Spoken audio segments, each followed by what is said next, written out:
Right మొత్తం మీద మూడవ రౌండ్లో బీఆర్ఎస్ ఆధిక్యంలో కొనసాగుతుంది. బీఆర్ఎస్కు 12,503 ఓట్లు, కాంగ్రెస్కు 12,292 ఓట్లు, మొత్తం మీద 211 ఓట్ల ఆధిక్యంలో బీఆర్ఎస్ కొనసాగుతుంది.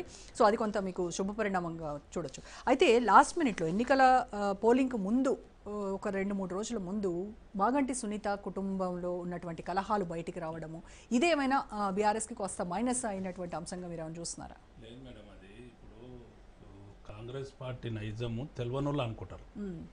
నేను గతంలో చూసిన, నేను 88 నుంచి చూస్తున్నా. కాంగ్రెస్ పార్టీ నైజమే అది.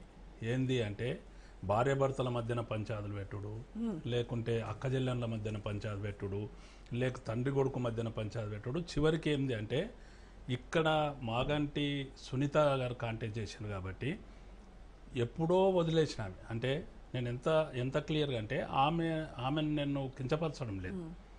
ఆమె కోర్టులో కేసు వేశారు. కోర్టులో కేసు వేసినప్పుడు కోర్టులోకి వెళ్ళి కేసు పోవాలి, ఆమె అటెండ్ కాలేదు, లేకపోతే గోపీనాథ్ గారే అటెండ్ కాలేరు అంటే అది వన్ సైడ్ జడ్జిమెంట్ అవుతుంది. కానీ కాంప్రమైజ్ అయ్యి వాళ్ళు విడ్రా అయితేనే అందులోకి వెళ్ళిపోతుంది. అట్లా జరిగి ఆమె రాకుండా, ఆయన దస్తే రాకుండా, ఎన్నికల్లో రాకుండా ఉన్న వ్యక్తులను కూడా లెంకి తీసుకొని వచ్చారు వాళ్ళు. నేను పదే చెప్తున్నా, మొన్న 11 తారీఖు వరకు వాళ్ళకు ఒక ప్రాజెక్ట్ ఇచ్చి ప్రెస్ మీట్లు పెట్టి అవన్నీ చేశారు. 12, 13 ఏమైంది మేడం? మరి వాళ్ళ గురించి మాట్లాడినరా? ఇవాళ మళ్ళీ అక్కడక్కడ కొన్ని ఛానల్లో మాట్లాడుతాం.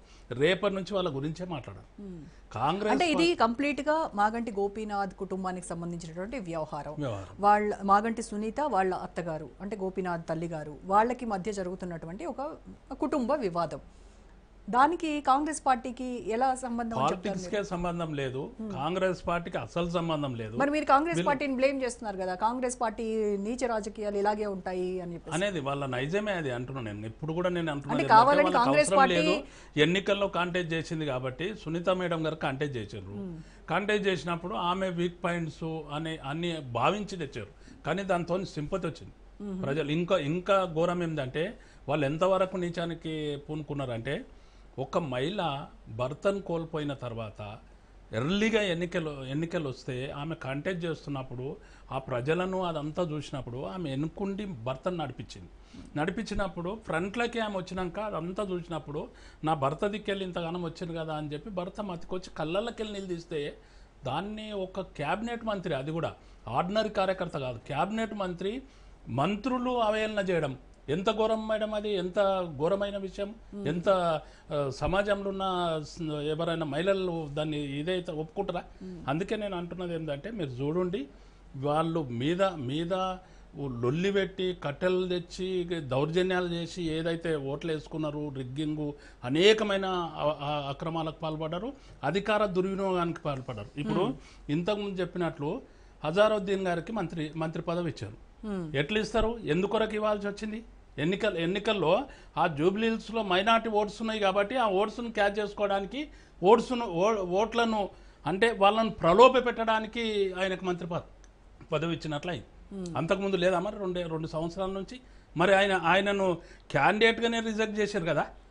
ఆ ప్రజలు ఓడగొట్టిన కూడా కదా, ఓడగొట్టిన ఆ ప్రజలు. వీళ్ళు కూడా మళ్ళీ అజారుద్దీన్ మంత్రిత్వంతో మైనారిటీలందరూ కాంగ్రెస్ వైపు చూశారు అని మీద ఏమైనా నమ్మకం ఉందా మీకు? వ్యతిరేకమైన.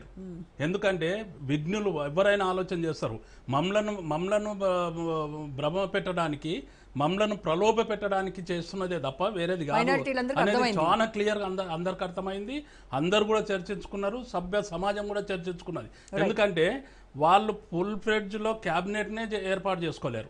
ఆ రోజు ఎన్నికలు రాగానే అజారుద్దీన్కి ఇవ్వడమేంది, చేయడమేంది, ఎట్ల లెక్క అనేది మరి కోడ్ను ఉల్లంఘించినట్లే కదా. అంతగానం ప్రేమ ఎందుకు కుట్టుకొచ్చింది మరి? ముందెందుకు లేదు? అదే దాన్నే ప్రశ్నిస్తున్నారు ప్రజలు. ఇంకో విషయం నేనేమంటున్నా అంటే, వాళ్ళ కుటుంబ కలహాలలో అయితే ఏలు పెట్టినరో, కుటుంబ కలహాలు సృష్టించినరో వీళ్ళే సృష్టికర్తలు. దానికి కథ, స్క్రీన్ ప్లే, దర్శకత్వం అన్ని వీళ్ళే. తర్వాత చూడండి మీరు, ఈ రోజుకి అయిపోతుంది, రేపటి నుంచి వాళ్ళని పట్టించుకోరు. అట్లాంటి దుర్మార్గమైన రాజకీయాలకు పాల్పడ్డారు. రైట్ అండి, మనతో జాయిన్ అవుతున్నారు senior journalist, senior analyst Uppala Lakshman గారు. నమస్కారం లక్ష్మణ్ గారు. సో లక్ష్మణ్ గారు, మొదటి 2 రౌండ్లు చూస్తే ఇది వార్ వన్ సైడ్ అయ్యేలాగా ఉంది.